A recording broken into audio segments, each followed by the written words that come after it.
محسن داور رحمت الله علیه فرمایي چې زمونږ فوج دهشتګردي کوي او په هغې کې که فوجي مري او که عوام مري د دې ذموار فوج دی او دا هر څه فوج کوي د خیره سره.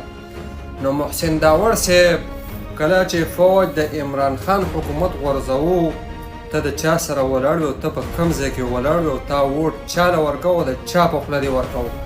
کله چې ګیلمن شهید شو ته په کوم ځای کې وي. کله چې منظور پښتین د 11 اکتوبر ټول پښتنو یو لوی قامي ستره جرګه یې راوغوښته ته چېرته وې؟ ته په جرګه کې نه وې، ته په کوم ځای کې وې؟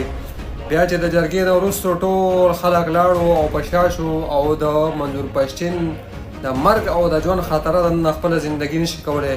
ته په کوم ځای کې؟ ته په پنجاب کې ګرځې او د ریاست په غېږه کې ګرځې او په اسلام آباد کې ګرځې، خو مکمل په سیکورټۍ کې. ته د وزیرستان د خاورې یو لوی غټ دلال یې. تا د وزیرستان بچی خرڅ کوه په ډالرو په عوض کې د کوڅې او د پارلیمنټ ته د چا په وینا تللی ته چا پارلیمنټ ته رسولی او د وزیرستان کونډې رنډې یتیمانان تا د وزیرستان ټول لوټې که ستا پکې پوره کردار دی او ستا پکې لاس دی.